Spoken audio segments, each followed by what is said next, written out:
అందరికీ నమస్కారం. నేను మీ అందరికీ సుపరిచితమైన ఈటీవీ జబర్దస్త్ ఆర్టిస్ట్ సత్తుపండి.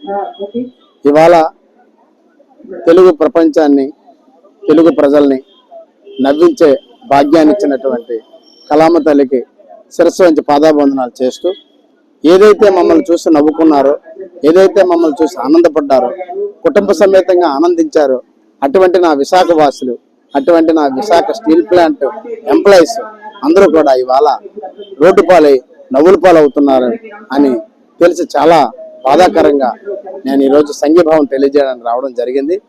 మరి ఏదైతే ఇవాళ ప్రభుత్వాలు జాగ్రత్తగా ఆలోచించి మరి ఎంతో కష్టపడి ఆ రోజు అక్కడ ఉన్నటువంటి ప్రాంతీయులందరినీ కూడా, నా చిన్నతనంలో ఆనాడు ఇందిరాగాంధీ గారు టైంలో వాళ్ళందరినీ కూడా ఆ భూములన్నీ ఖాళీ చేసి ఇక్కడ స్టీల్ ప్లాంట్ నిర్మిస్తాం, మీ ప్రాంతాన్ని అభివృద్ధి చేస్తాం, మీ పిల్లలకు ఉద్యోగాలు ఇస్తాం అని చెప్పి ఆ రోజు అందరినీ కూడా నిరాశ్రయాలు చేసి వాళ్ళకి నిర్వాసిత ప్రాంతాలను ఏర్పాటు చేసి వేరే దగ్గరికి తరలించి ఆ ప్రాంతంలో స్టీల్ ప్లాంట్ కట్టి ఇవాళ వాళ్ళ పిల్లలకి, తదితర పిల్లలందరికీ కూడా అన్ని రాష్ట్రంలో ఉన్న అన్ని జిల్లాల నుంచి, అన్ని రాష్ట్రాల నుంచి కూడా స్టీల్ ప్లాంట్ లో ఉద్యోగస్తులకి ఇవాళ పనిచేస్తున్నారు.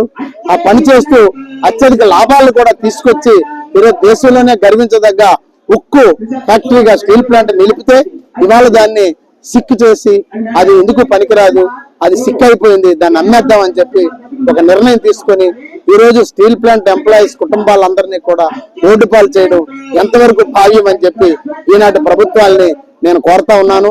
మరి ఆనాడు గత ప్రభుత్వాలు చేయలేనప్పటికీ ఇవాళ ఉన్నటువంటి ప్రభుత్వాలకి చేసే అవకాశం దక్కింది. చేసే ఆ పరిస్థితి కూడా మీకు పూర్తిగా మీ చేతుల్లో ఉంది.